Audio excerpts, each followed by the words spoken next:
ಅಂತಾನೆ ಕರೆಸಿಕೊಳ್ಳುವಂತಹ ನಮ್ಮ ಹುಬ್ಬಳ್ಳಿ ಧಾರವಾಡ ಕೇವಲ ವಾಣಿಜ್ಯಕ್ಕೆ ಮಾತ್ರ ಹೆಸರುವಾಸಿಯಾಗಿಲ್ಲ. ಕೋಮುಗಲಭೆ, ಈದ್ಗಾ ಹೋರಾಟ, ರಾಮ ಜನ್ಮಭೂಮಿ ಹೋರಾಟದಲ್ಲಿ ಅದೆಷ್ಟೋ ಕರ ಸೇವಕರು ನಾನು ಮನೆಗೆ ಬರಲ್ಲ ಅಂತ ಹೇಳಿ ಹೋರಾಟವನ್ನ ಮಾಡೋದಕ್ಕೆ ಹೋಗಿ ಅನೇಕ ಗಲಭೆಗಳಲ್ಲಿ ಪಾಲ್ಗೊಂಡಿದ್ದು ಕೂಡ ಇತಿಹಾಸದಲ್ಲಿ ದಾಖಲಾಗಿದೆ. ಈಗ ಮತ್ತೆ 31 ವರ್ಷಗಳ ಹಿಂದಿನ ಕೇಸ್ ರಿಓಪನ್ ಆಗಿರೋದ್ರ ಹಿಂದೆ ಸಾಕಷ್ಟು ರಾಜಕೀಯ ಕೆಸರೆಚ್ಚಾಟಗಳು ಶುರುವಾಗಿದೆ. ಹುಬ್ಬಳ್ಳಿಯಲ್ಲಿ ಕರಸೇವಕರ ಕೇಸ್ ರಿಓಪನ್, ಕಾಂಗ್ರೆಸ್ ಮತ್ತು ಬಿಜೆಪಿಗೆ ರಾಜಕೀಯ ಜೀವದಾನ. ಮುಸ್ಲಿಂ ಓಲೈಕೆ ಮಾಡಲು ಮುಂದಾಯಿತ ಕಾಂಗ್ರೆಸ್, ಲೋಕಸಭಾ ಚುನಾವಣಾ ಪ್ರಚಾರಕ್ಕೆ ಬಿಜೆಪಿಗೆ ಸಿಕ್ತ ಅಸ್ತ್ರ. ನೂರಾರು ಕೋಟಿ ಹಿಂದೂಗಳ ರಾಮಮಂದಿರ ಕನಸು ನನಸಾಗೋ ಹೊತ್ತಿನಲ್ಲಿ ವಾಣಿಜ್ಯ ನಗರಿ ಹುಬ್ಬಳ್ಳಿಯಲ್ಲಿ ಈ ಹಿಂದೆ ಮರೆತ ಕಿಡಿ ಬೆಂಕಿಯಾಗಿ ಹೊತ್ಕೊಂಡಿದೆ. ರಾಮ ಭೂಮಿಗಾಗಿ 1992ರಲ್ಲಿ ನಡೆದಂತಹ ಗಲಭೆ ಪ್ರಕರಣಕ್ಕೆ ಶಹರ ಠಾಣಾ ಪೊಲೀಸರು ಮರುಜೀವ ಕೊಟ್ಟಿರೋದು ಬೇರೊಂದು ರೂಪ ಪಡೆದುಕೊಂಡಿದೆ. ಲೋಕಸಭಾ ಚುನಾವಣೆ ಹೊತ್ತಿನಲ್ಲಿ ಬಿಜೆಪಿ ಮತ್ತು ಕಾಂಗ್ರೆಸ್ ಎರಡೂ ಪಕ್ಷಗಳು ಕೂಡ ಇದನ್ನು ಅಸ್ತ್ರವಾಗಿ ಬಳಸ್ಕೊಳ್ಳೋಕೆ ಮುಂದಾಗಿದೆ.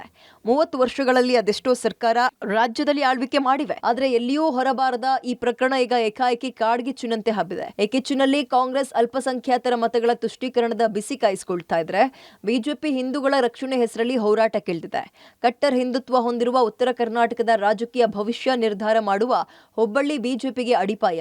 ಇನ್ನು ಅಂಜುಮಾನ್ ಇಸ್ಲಾಮಿಕ್ ಸಂಘಟನೆಯ ಪ್ರಬಲ ಹಿಡಿತ ಹೊಂದಿರುವ ವಾಣಿಜ್ಯ ನಗರದಲ್ಲಿ ಕಾಂಗ್ರೆಸ್ ಅಲ್ಪಸಂಖ್ಯಾತರ ಪರ ನಿಲ್ಲೋದು ಅನಿವಾರ್ಯ.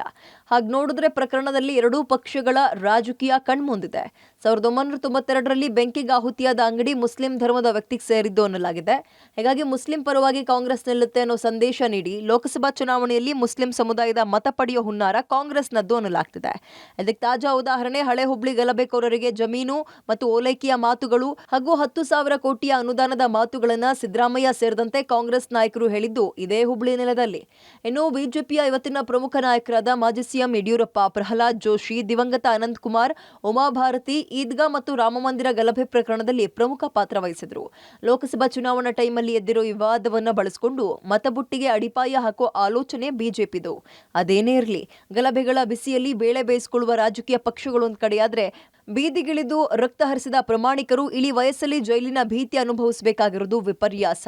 Sunil Patil, public TV, Hubli.